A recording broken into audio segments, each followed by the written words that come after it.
नमस्कार दोस्तों, स्वागत है आपका हमारे चैनल टेल्स बाय यशु पर।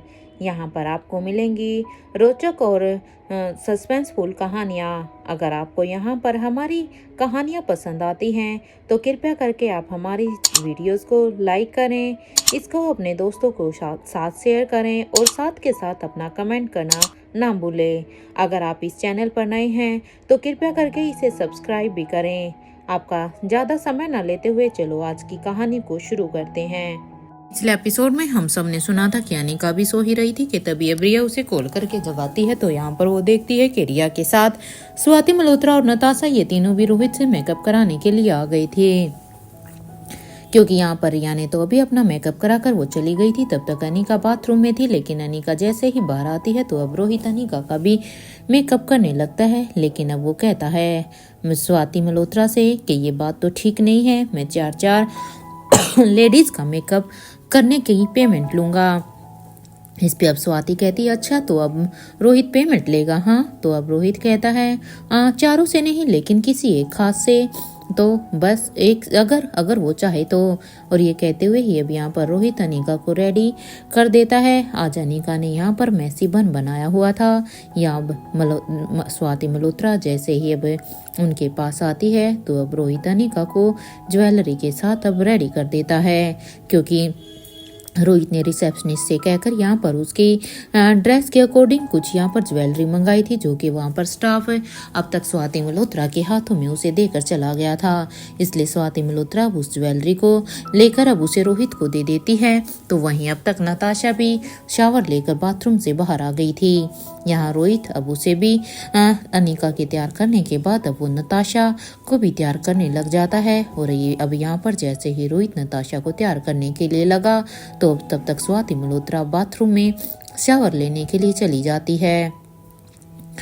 रोहित आज यहाँ पर नताशा को भी उसकी एज के अकॉर्डिंग ही उसके ऊपर मेकअप करता है, जिससे वो भी एकदम यूनिक लगे, उसका मेकअप भी एकदम यूनिक लगे। अब जैसे ही यहाँ पर नताशा रेडी होती है तो वो कहती है मैं एक सेल्फी लेकर क्या इसे अक्षय को सेंड कर दूं, क्योंकि स्वाति मल्होत्रा तो अभी बाथरूम में थी, इसलिए वो रोहित के सामने ये सब कहती है और साथ के साथ अनिका के भी।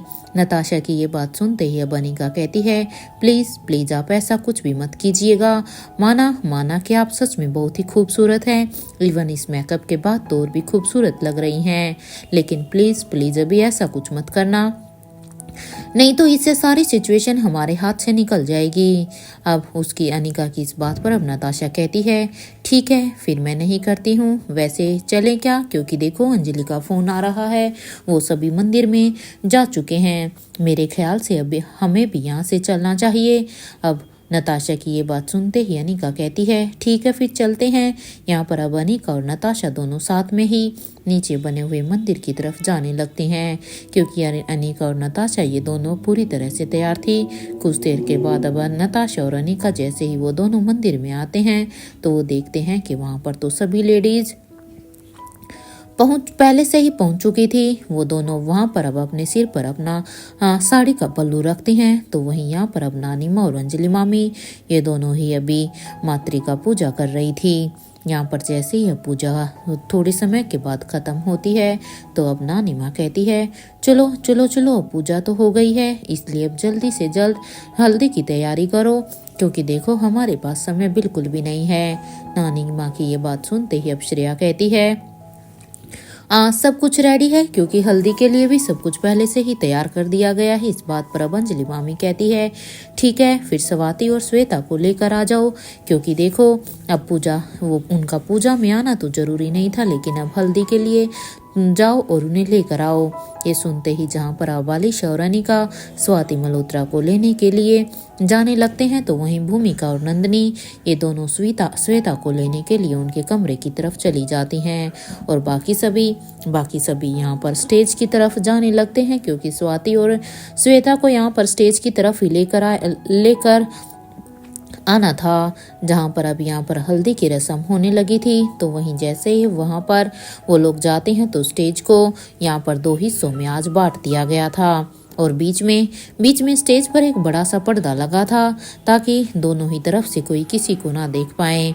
एक तरफ श्वेता और श्रेया के लिए बैठने के लिए जगह बनाई गई थी, तो वहीं पर्दे के दूसरी तरफ यहाँ पर करण गुलेरिया और लक्ष्य के लिए जगह बनाई गई थी।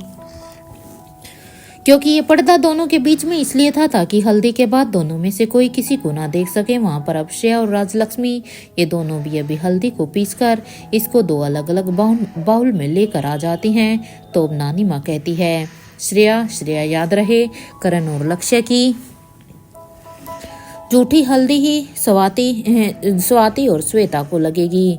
पहले ये हल्दी करण और लक्ष्य को लगेगी, उसके बाद ही स्वाति और श्वेता को उनकी बची हुई। ये सुनते ही प्रिया कहती है, ऐसा क्यों नानी माँ? भला मेरी नानी माँ और मेरी मासी को मेरे नानू और मेरे इन अंकल की बची हुई क्यों लगेगी? उससे क्या होगा नानी माँ? रिया के इस बात पर अब नानी माँ कहती है, इससे कुछ और नहीं बेटा, बल्कि इनके बीच में प्यार और भी बढ़ेगा। इसलिए पहले जो तुम्हारे करण नानू की जो हल्दी बचेगी वो तुम्हारी स्वाति नानी माँ को लगेगी, और जो यहाँ पर लक्ष्य जी को लगेगी वो तुम्हारी श्वेता मासी को लगेगी। नानी माँ की ये बात सुनते ही प्रिया कहती है, अगर हल्दी नहीं लगी तो उनके बीच में क्या प्यार नहीं होगा क्या नानी माँ? क्या सच में रिश्तों के बीच में हल्दी की वजह से ही प्यार होता है क्या? रिया के इस सवाल पर तो वो सभी अब जोर जोर से हंसने लगते हैं, क्योंकि रिया ने सवाल ही ऐसा कर दिया था कि तभी अब उनकी नज़र सामने एंट्रेंस पर जाती है, तो जहाँ पर राजीव गुलेरिया, महेंद्र पीरामल और साथ में उनके साथ धनंजय पीरामल वो ये तीनों ही आ रहे थे। वो सभी अब करण गुलेरिया के साथ अब उस करण गुलेरिया को साथ में लेकर आ रहे थे। तो अब ये सभी लेडीज और जेंट्स यहाँ पर इन सभी ने ही येलो कलर के शेड्स के ड्रेस पहने हुए थे। तो वहीं रोहित मारवा और आकाश गुलेरिया यहाँ पर लक्ष्य जी को एक साथ लेकर आ रहे थे। तो वहीं अब उनके पीछे पीछे श्वेता और स्वाति मल्होत्रा भी आ रही थी, क्योंकि अब तक यहाँ पर होटल में श्वेता और स्वाति ये दोनों भी रेडी हो गई थी। जहाँ पर श्वेता ने आज मस्टर्ड कलर का लहंगा पहना हुआ था और उसके साथ स्लीवलेस टॉप और दुपट्टे को साड़ी के पैटर्न में लगाया हुआ था। अपने इस लहंगे के साथ यहाँ पर श्वेता ने फ्लोरल ज्वेलरी को यूज किया हुआ था, उसने उसी को कैरी किया हुआ था और यहाँ पर अपने बालों को स्ट्रेट रखा हुआ था। तो वहीं दूसरी तरफ स्वाति मल्होत्रा ने आज क्लासी पिंक कलर का लहंगा चोली पहना हुआ था और उसने दुपट्टे को पीछे से लेते हुए दोनों ही हाथों से फंसाया हुआ था, और स्वाति की हेयर स्टाइल में बालों के बीच से पोर्शन करके दोनों तरफ साइड पफ बनाया गया था। या आलिशा अनिका से कहती है, ये आंटी को किसने रेडी किया है? अनिका, देखो ना आंटी कितनी खूबसूरत लग रही है, क्या तुम्हें पता ही नहीं किसने रेडी किया है? इस बात पर अब अनिका कहती है, उनका भी कोई पर्सनल आर्टिस्ट ही है आलिशा, क्योंकि मुझे नहीं पता। यहाँ पर वो सभी अब अपनी अपनी जगह पर बैठ जाते हैं, क्योंकि अनिका अच्छी तरह से जानती थी अगर उसने रोहित के बारे में बता दिया तो फिर तो यहाँ पर सारी की सारी औरतें ही सब रोहित से ही रेडी होने के लिए आ जाएंगी, और फिर रोहित के लिए तो और भी मुश्किल काम हो जाएगा। इसलिए अनिका ने आलिशा के सामने भी सिर्फ पर्सनल आर्टिस्ट ही कहा। जैसे ही ये सब यहाँ पर जगह पर बैठ जाते हैं तो वहीं यहाँ पर अब दादी माँ कहती है, पहले करण और लक्ष्य को हल्दी लगाओ, क्योंकि दादी माँ ने ये पहले भी कहा था। अब दादी माँ की ये बात सुनते ही अब नानी माँ कहती है, पहले आप ही लगा दीजिए ना। ये सुनते ही अब सुहासिनी मारवा कहती है, ठीक है फिर मैं लगा देती हूँ। और अब एक एक करके सभी अब करण गुलेरिया और लक्ष्य जी को हल्दी लगाने लगते हैं, क्योंकि पहले ये काम अपने शुभ हाथों से सुहासिनी मारवा ने किया था। उनके लगाने के बाद अब धीरे धीरे सभी हल्दी लगाने लगते हैं। कुछ ही देर के बाद जैसे ही उन्हें अब हल्दी लगी तो अब दादी माँ अब करण गुलेरिया के फेस से थोड़ी सी हल्दी को निकालकर अब उसे एक बाउल में देते हुए कहती हैं, ये लीजिए पार्वती जी, उस तरफ जाकर अपनी बेटी को हल्दी लगाना शुरू कर दीजिए। ये सुनते ही अब नानी माँ कहती है, हाँ हम इसी का ही वेट कर रहे थे। यहाँ पर अब लक्ष्य जी की माँ ने भी अब अंजलि मामी को हल्दी दे दी थी। वहीं दूसरी तरफ अब स्वाति और श्वेता की हल्दी भी शुरू हो जाती है, क्योंकि करण और लक्ष्य की तो हल्दी हो गई थी। यहाँ बेक एक करके अब स्वाति और श्वेता इन दोनों को भी हल्दी लगाने लगते हैं। लेकिन जैसे ही अब एक हाथ उनके करीब आता है तो वो उस हाथ को रोकते हुए अब कहती हैं, तुम्हें मुझे हल्दी लगाने का हक नहीं है। अब उसकी इस बात पर अब नानी माँ कहती है, क्या हुआ है स्वाति? क्योंकि किसी के हाथ से जैसे ही स्वाति को हल्दी लगी तो स्वाति अब उन हाथों को रोक देती है। इसलिए अब इस बात को सुनकर अब यहाँ पर नानी माँ बीच में बोलती है और कहती है, तुम दोनों बहनों में कोई झगड़ा हुआ है क्या? अगर हुआ भी है ना तो उसे प्लीज साइड में रखो। आज सिर्फ खुशी ही बांटना है। क्योंकि यहाँ पर स्वाति को ये हल्दी कोई और नहीं बल्कि शीला लगा रही थी। इसलिए स्वाति ने जैसे ही शीला के हाथों को अपने फेस की तरफ आते हुए देखा तो स्वाति मल्होत्रा ने यहाँ पर शीला के हाथों को रोक लिया था। लेकिन नानी माँ अब दोनों को इन बीच की कहासुनी को खत्म करते हुए ये सब बात कहती है। नानी माँ की बात खत्म होने के बाद अब यहाँ पर उनकी इस बात पर शीला कहती है, माँ बिल्कुल सही कह रही हैं स्वाति दीदी।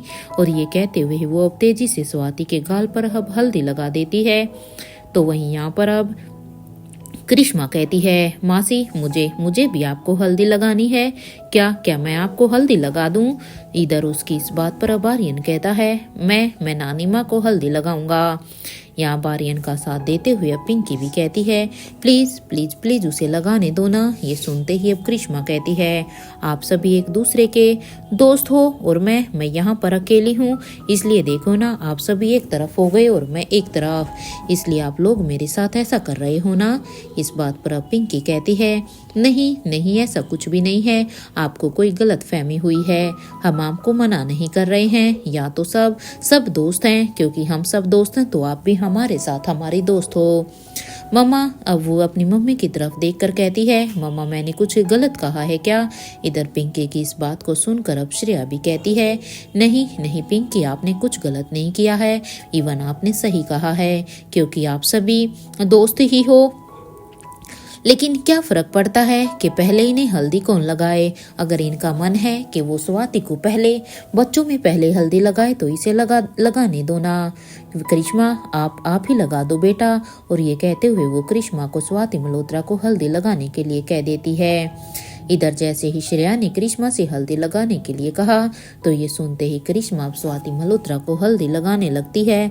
और अब उसके हल्दी लगाने के बाद अब वो श्वेता की तरफ बढ़ जाती है और अब वो श्वेता को भी हल्दी लगाने लगती है। और अब वो कहती है, श्वेता दीदी कॉन्ग्रेचुलेशन। अब उनकी इस बात पर अब श्वेता करिश्मा के गालों को खींचकर कहती है, थैंक यू सो मच। यहाँ अब हल्दी लगाने के बाद सभी अब डांस करने लगते हैं। तो वहीं रोहित तो बस चुपके से अनिका के हाथ को पकड़कर अब अचानक से दूसरी तरफ लेकर जाने लगता है।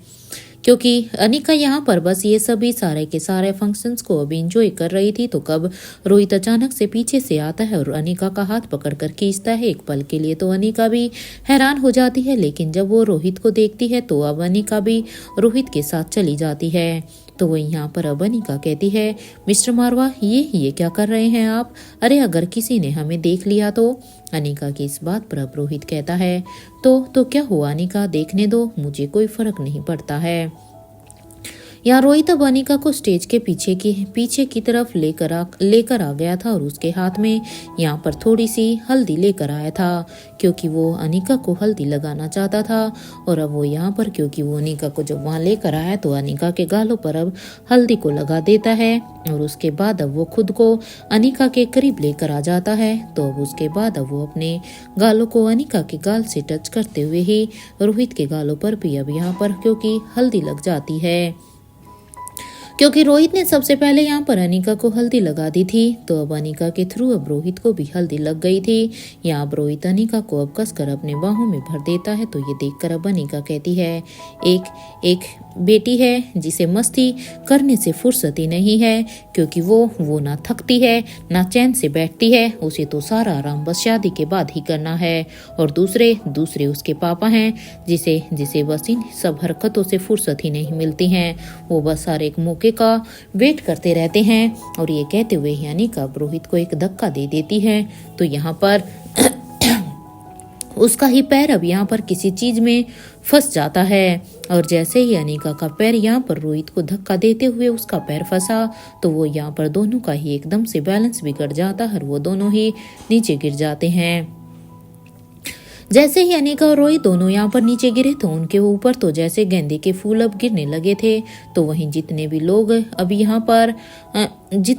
यहाँ पर थे वो अब कहते हैं ये पीछे से कैसे आवाज आई, क्योंकि जो यहाँ पर इधर हल्दी की तैयारियां हल्दी लग रही थी इनसे, तो वो लोग अब सभी यही सोचते हैं क्योंकि रोहित और अनिका के गिरने की आवाज सभी ने सुन ली थी।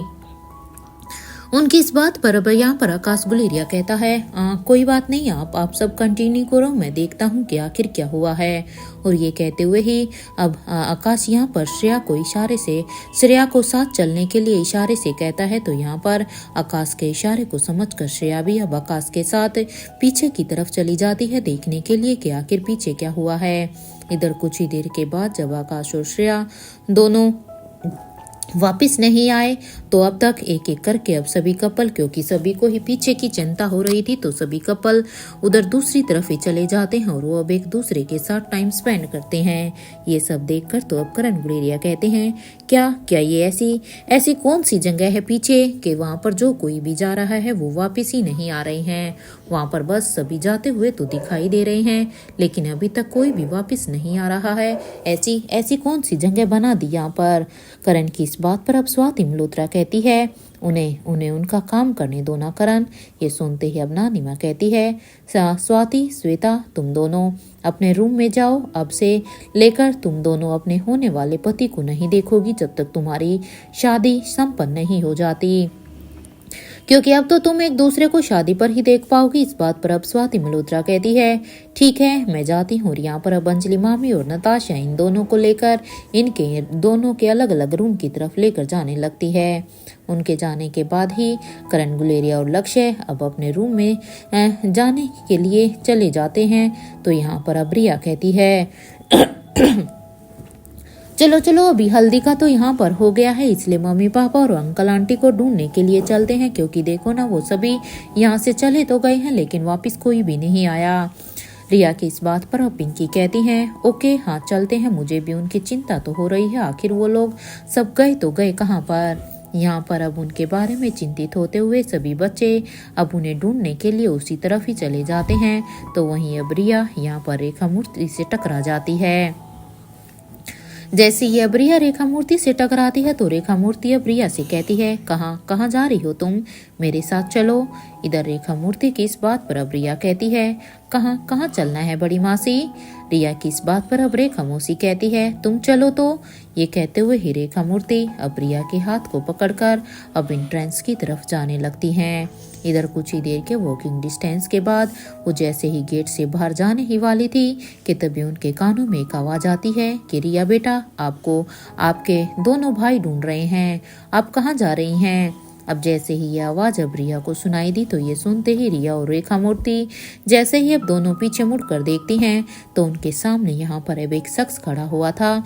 उस शख्स को देखने के बाद तो अब रिया और भी हैरान हो जाती हो। अब वो उससे कहती हैं आप कौन हैं, क्योंकि जिस शख्स ने यहाँ पर रिया और रेखा मूर्ति को जाने से रोका था उस शख्स को देखकर रिया भी उसे पहचान नहीं पा रही थी कि आखिर ये शख्स कौन है। शायद रिया ने उसे पहली बार देखा हो।